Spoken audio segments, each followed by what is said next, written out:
Hello, and welcome to Religion and Life. I'm your host, Ozzy Ostwald. St. Paul is recognized as one of the most important figures in the history of Christianity, and he's the most prolific writer in the Christian New Testament. Outspoken, revolutionary, controversial, Paul helped shape the new religion we now recognize as Christianity. Recently, philosophers have begun to look at Paul in a new light as a political philosopher who can maintain relevance in the 21st century. Here today to help us understand how Paul can be appropriated by political philosophy is Dr. Rick Elmore. Welcome, Rick. Thank you for having me. Let's hear a little bit about you. You're actually an alumni of the department where you now teach. I am. So you were a student back in the 90s? Yeah, late 90s. I graduated in 2003. Here at ASU, and then Here at ASU. You left to study philosophy at the graduate level, and did. Eventually obtained your PhD. Yep, at DePaul University, so I finished in 2012. And now you're back here. Yeah, just fortuitous luck or providence or something in the universe. Well, yeah, we're very fortunate to have you back, and we're delighted to have one of our own do well and come back. Now, just to be clear, we're talking about St. Paul, but you're not a New Testament scholar by any stretch of the imagination. I am not. You're a philosopher, and I'm not a New Testament scholar either, so we're both a little bit out of our area of expertise here, but that's okay because we're trying to look at Paul in a different light today. Absolutely. So I've heard Paul described over the years as theologian, missionary, misogynist, but rarely a Marxist. Never a Marxist, but here you're saying that some continental philosophers are beginning to appropriate some of Paul's writings to support a kind of Marxist view of political systems. Am I getting that correct? Absolutely, yeah. I mean, one of the most interesting things for me about this, because you're right, I'm not a Bible scholar, but is this, it's a very strange phenomenon, which is that just in the last decade or so, several atheist Marxist philosophers have written books on St. Paul. And so part of my interest in this was trying to figure out like why they would be so interested in St. Paul, why these figures, because it seems strange. So there's certain things about Paul's writings that they're choosing from. They're not really interested in Jewish history or Christian communities as such, but rather something in Paul's writings that is striking a chord with their own kind of philosophical perspective. Yeah, and I think part of it, I mean, there's some difference. So there's a set of philosophers, they have the set of philosophers that have written these books, not all of them agree, they have sort of different interpretations, but as a general rule, that's right, that they're not interested in sort of the history of Paul or even the sort of history of biblical interpretation or scholarship or and so how I think about it is what they're interested in is the form of Paul's writing. Rather than the content, they see something about the form that gives us ways to think about human subjectivity, human sort of what a human citizen could be, what community could be, and what kind of radical social transformation could be. Okay, so they're viewing Paul as someone who could advocate for radical social transformation. Is that not only could, but I think they read their interpretation is that in some ways, rather than a saint, they see Paul as a kind of political leader in the kind of tradition of someone like Lenin. That's interesting. Yeah. Yes, and so normally when I teach New Testament and I teach it as literature, normally I stress to students that we reconstruct the historical context. Absolutely. The Judaism behind Paul's thought, the new community he helps to build. But this is not what these political philosophers are interested in. So it's more of an ahistorical reading of Paul's literature. Yeah, in a certain sense, but one thing that's really important for them is they very carefully, especially someone so like Alain Badiou, who's a contemporary French philosopher, he reads Paul's letters, he reads the section, he has a fairly conservative interpretation of which letters are authentically Paul, so he does take that from the scholarship. But so he's interested in the letters themselves. It's just Paul's life, the sort of context of, what was it like to live at this particular time? What are the political concerns of this time? Those things are less important to him than sort of what Paul's writings show us about his system for thinking about community, self-transformation, etc. Well, let's come back to that, but maybe we should establish some kind of commonalities here with the type of French philosophers you're talking about. What is it that they're looking at that has led them to find a friend in Paul? What sorts of characteristics undergird their thinking and their political systems? Are there common characteristics here that we could draw? Oh, I think there absolutely are. So, depending on how we're thinking about, one thing is that I think all of them share some characteristics. So I think, as I said already, sort of all of them are atheists. Most of them are sort of radical or Marxist political thinkers. Most of them are trying to think a kind of anti-imperialism, and that will come back up. And they're trying to think a kind of radical social transformation. And by radical, I mean they want to envision a very different world than the world we live in. And I think these also sort of map on to what they find useful in Paul. That for them, sort of just broadly, they see Paul as an anti-imperial thinker. So he's sort of, he's being arrested and harassed by the Roman Empire. They see these sorts of letters about that and his emphasis on crucifixion in particular as sort of an anti-imperial element, that they're drawing attention to the crucifixion as a sort of drawing attention to imperial power and the use of imperial power to keep people in line. Right. They like his emphasis on the flesh, or the sort of relationship between the body and the soul, and that idea of sort of the way that this kind of piece of divinity in Paul's sense, but for them a kind of maybe a political idea could change us as individuals over time, and how that Paul sort of, he's neither totally within the Jewish community, and they also see him as not totally within a kind of Greek community, but trying to bring those two sort of aspects of those two ways of thinking about the world together, sort of faith-based and a kind of reason-based, to make it sort of general, bring that together, and they think that's useful in Paul. And then lastly, the messianic element of Paul. So this kind of constant emphasis on the coming of Jesus as a sort of the possibility of a world redeemed, that they see as a sort of promise of social transformation and revolution. Yes, this is really an interesting new way of, I see all that in Paul now, as you mention it, right? So the anti-imperialism, his disputes with the authorities, using the paradigm as crucifixion as a way, I guess, of bringing martyrdom to the front, and again, which is an anti-imperialist stance. Pushing for radical social transformation, which he really was doing, both from the Jewish and Greek perspective. But I've never thought about it before, because normally we think of Paul as this, and we've got an image of Paul here as kind of a stern moralist, dressed in robes and preaching. Here we go, holding a sacred text with a halo around his head, right? So this is not what I think of when I think of a radical social reformer, right? But now that you mention all of it, I can see how some of these thoughts could come to the forefront. And also the idea of transformation of the individual. Self-transformation. So all of these you're suggesting are kind of Marxist ideas, I guess, or radical ideas when philosophers talk about it, and here they're finding them in Paul. Yeah, and I think this particular class philosopher, there's lots of ways, and maybe we'll get a chance to talk about this, and there's other ways that Christianity has been understood in the French philosophical tradition, but this particular sort of last decade or so, sets of people that are really trying to see a radical political agenda within Paul's work. That's a new sort of movement.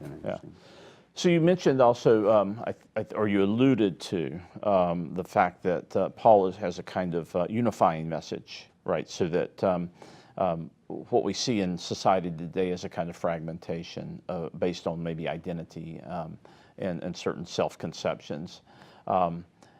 Is Paul arguing against that sort of social fragmentation, or is this a kind of reading and interpretation of Paul from the continental philosophers? Yeah, so I think in general, so one of the things that binds these folks together is a real resistance to what they see as a kind of relativism or a kind of fragmentation in our ways of thinking about ourselves in the world. And what they want to insist on is that there's a kind of, they want to bring back a certain kind of like universality. And what they really mean by that is they want to think a way in which we could have a message or a sort of way of life or a sort of set of political ideas that would allow, that we could all agree on and that could sort of shape our community as a whole. So in that way, I want to be a little careful, because in that way I think they are arguing against a certain kind of fragmentation, but they're also, I mean, various figures have different positions on this. They're certainly not rejecting a kind of worry over the ways in which identity marginalizes certain groups or something like that. So it's a kind of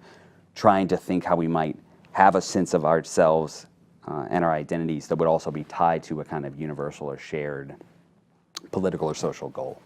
It sounds almost like what you're describing here is a kind of late modernism that returns to some of the foundations of modernism in a sense, right? Postmodernism, is that occurring in philosophy? Yeah, so I think like how I would think, I think there is a kind of general trajectory of sort of emphasis in the 19th century, for instance, on sort of totality, on the possibility of telling a kind of complete narrative about ourselves, about reality, about political or social formations, and there's a lot of hope that science, for example, would be able to deliver that kind of more complete story for us. And then in the 20th century, I think partly in response to the political events of the world wars, Nazism and the rise of fascism, they see that the sort of idea of totality in the 19th century. Then in the 20th century philosophers get really worried about this idea that maybe totality or this sort of desire to give a complete picture, when we play it out politically, leads us into some really problematic kind of dictatorial politics. So I think what's interesting is then you have a pushback against that in the sort of later part of the 20th century, a kind of emphasis on difference, an emphasis on alterity and otherness, and sort of how do we incorporate strangers into the stranger into our groups. And then I see this group of people, this more recent interpretations of Paul, as trying to kind of now, yes, return to a sort of sense of totality or sort of sense of a kind of universal or sort of large scale organizing message in a way that their sort of immediate predecessors would have been very nervous of. Yeah. So some of these philosophers, Paul Recor, one, I've got an image of him here, just a delightful image. What does he bring, in short, to this discussion? Sure. Yeah, so I think one of the things that I did when I was doing this research is to try to position this group of contemporary, very sort of recent philosophical figures in the history of French interpretations, French philosophical interpretations that use religion. And Paul Recor is, sort of the founding member of this school of philosophy called hermeneutics, which is basically the study of interpretation. And one of the things that Recor wants to emphasize, so his basic idea is that he's trying to think about the way in which our lives are like books or like texts, things that we interpret. Right. And his idea is something like, when you imagine like my relationship to a book, when I read a book, there's this object and there's myself, but the act of reading is something that's not in the book and it's not totally in me. It's something that's sort of created or comes out of that relationship. And so what he's trying to think is then, how many things that human life in many ways is this thing that isn't just within us and isn't just in the sort of our relationship to the world, but sort of that interaction creates something that we wouldn't say reading isn't real. It exists, but it's not something you can sort of put in your pocket and take with you, right? And so for him, that idea of a discourse that would think, what kind of discourse in the history of Western thought do we have that tries to think real things that aren't real in the sense of you can put them in your pocket? He sees religion as offering a lot of resources for doing that, because religion has often been trying to sort of talk about these aspects of our own existence or the aspects of reality that you can't simply point to and say, oh, there it is. Right. But we also want to insist are really there, are real, are meaningful, et cetera. Right? So I see him as a sort of predecessor to this group of people trying to sort of use religion to help us think certain things about our own identity. But for Recor, he's not a Marxist. He's not. No, but he brings this interpretive aspect in. Yeah. And that then he finds religion useful in a sense. Absolutely. In bringing the subjective element. And so someone like Derrida, is he? And we have he wrote a book on religion, I suppose. We have a picture of that book here, and he talks about the messianic aspect of religion. Absolutely. And maybe is this in the Acts of Religion? Is this? It's a great volume. But he talks about again, religion as being useful. Yes. And helping us to understand aspects about ourselves. Absolutely. And he's a really important figure in what's often called the continental philosophy of religion. So it's really a movement that emerges in the 1990s. And most of my central work is on 20th century French philosophy, and Jacques Derrida is one of the figures that's sort of been central to much of the work that I do. So that starts in the 1990s, and what someone like Derrida really wants to emphasize about religion is this messianic aspect. And how I would think about that is there's an interest in the way in which this kind of promise of redemption is a way to think the way in which any kind of system always has a kind of outside to it, that our system for understanding the world, our systems for understanding politics can always be different than they are. Right. And that's sort of what the kind of critiques of interpretation and sort of the many of the sort of movements like existentialism, these sorts of positions that have tried to question, like, how can you have a universal conception of the world? Could you have a universal conception of anything? Can anything be timeless or something like that? Right. And they generally conclude it can't. So what I see his work is trying to do is think about this idea of these elements in this he would name the Messianic, these elements that kind of break the systems in which they exist, or they go beyond them, or they exceed them. And in doing that, they change them in some way, right? So this sort of promise of a new community which emerges, which doesn't exist yet, is sort of outside our normal thinking about the world. Yeah. It can emerge, and he calls that the Messianic. But for him, and this is his emphasis, he wants to insist that he wants what he calls a Messianism with the Messianic without Messianism. So what he wants is the promise of redemption, but without a kind of immediate sort of story about what that redemption will look like, because he thinks that's a sort of, we often say, hey, we should envision the future like this, and when people engage in those kinds of activities, they often really limit what our possibilities for the future can be, and they end up often looking quite conservative in the sense of retaining a lot of the elements that already exist in society. But this kind of thought takes us to Christianity, right? Because when Jesus talks about the kingdom of God, he's talking about radical social transformation. When Paul talks about the return of Christ and bringing violence into the world, he's talking about radical transformation of society, right? I think so. I'm beginning to see this now, in Paul's writing. Well, let's return to Paul for the final part of the show here. Sure. I've got an image here from some of Paul's writings. So maybe we can just, I can say something about Paul that I've learned, and you can sort of react from this kind of perspective. So you mentioned the flesh-soul dichotomy in Paul's thought. So here, I pulled a passage from Paul's letter to the Galatians. Walk by the Spirit, and you will not gratify the desires of the flesh, for the flesh desires what is contrary to the Spirit, and the Spirit what is contrary to the flesh. They are in conflict with each other. So is this the flesh-soul dichotomy, this sort of dualism, and how does that resonate now with political philosophers that envision transformation?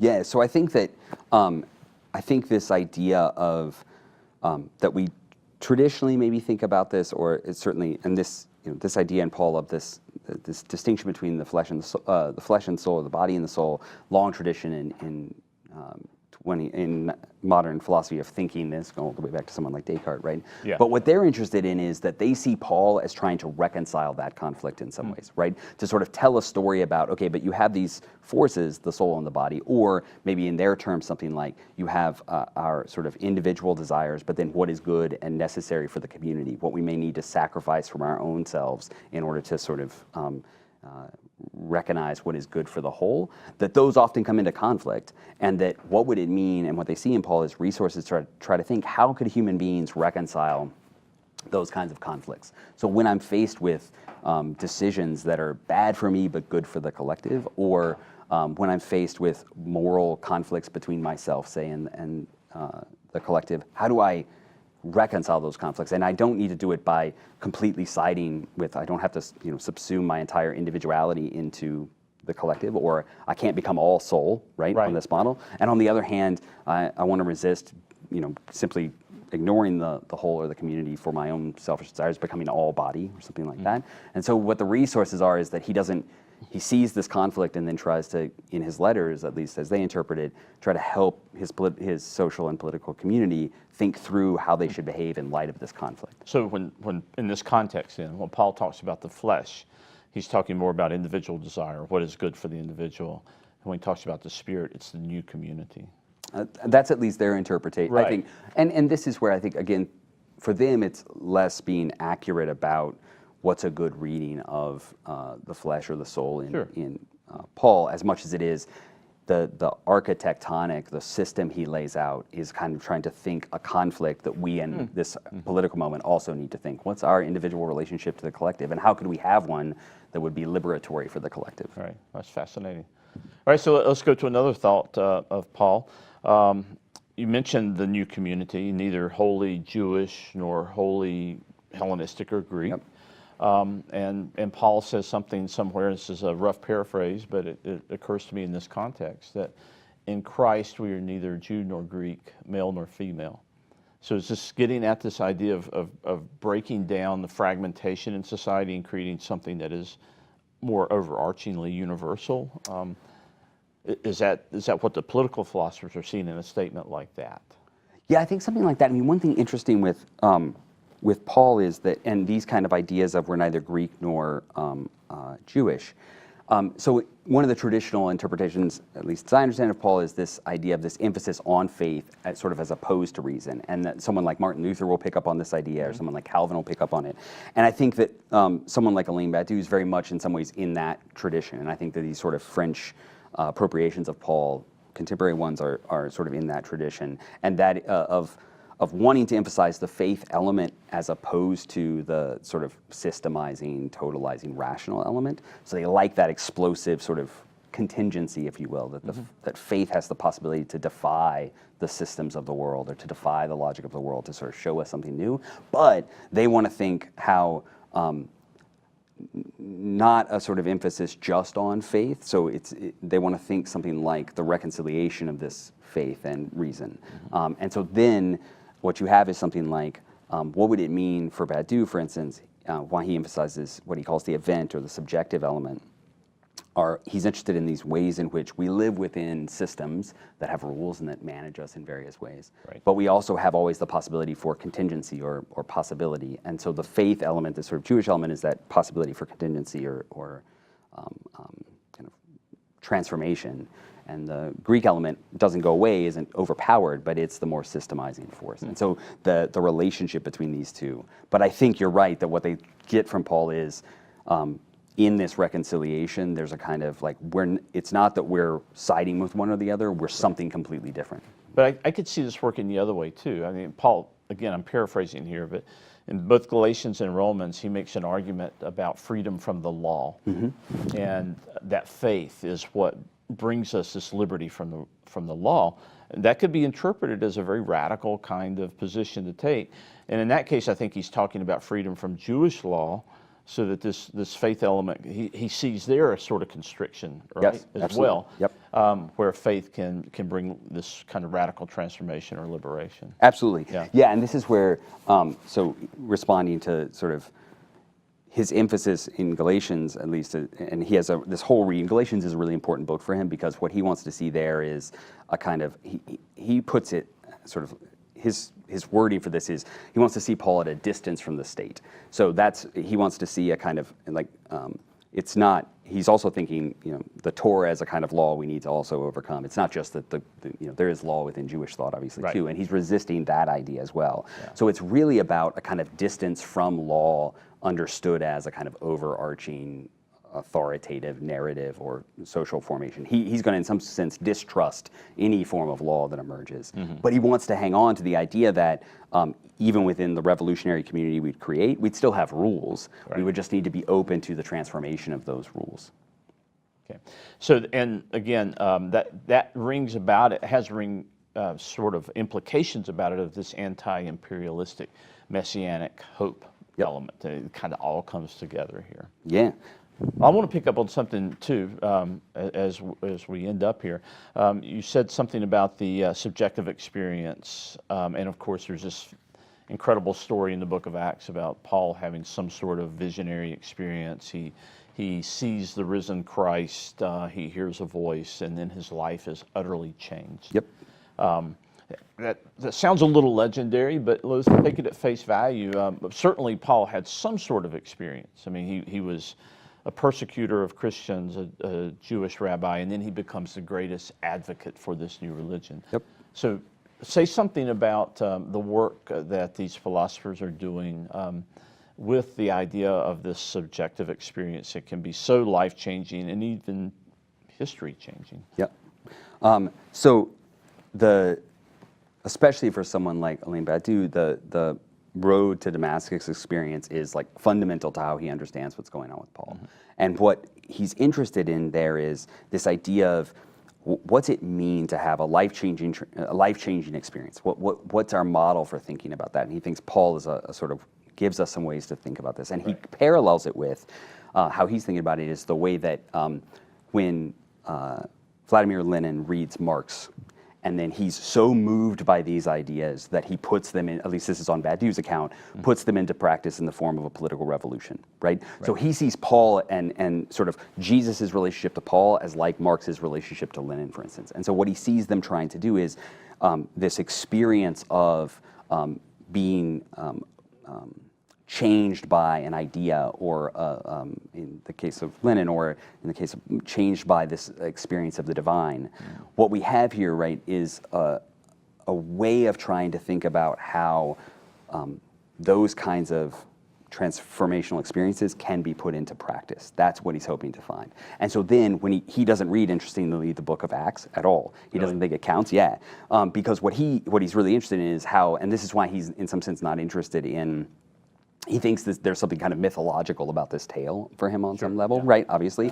But what he finds so exciting about it is that when you then read Paul's letters, what you're seeing is, at least on his account, is a thinker trying to understand how to explain to others what this experience is, how they can have it in their own life, and how we should react in the face of it. So then when they write them when Paul is written with these particular worries of each of the communities, he's responding as a person who has been transformed and wants to see others transformed. Right. And so this is then where, in the letters and the sort of ways he talks about their negotiations, say, between their bodily desires and the sort of needs of the soul, that's, for Badiou at least, a kind of practical guide for how we react in the face of transformational ideas. So, and you said when Paul is writing to these particular communities, it's as one who has been transformed. So this transformation, this subjective experience, is what gives him his authority. Is that correct? So it's real authority, not the false authority of the Roman Empire. Right. Not the false authority of established religion.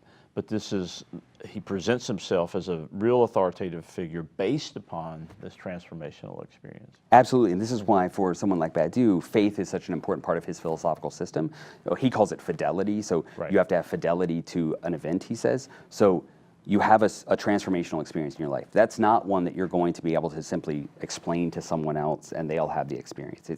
It's beyond that kind of sort of logical presentation.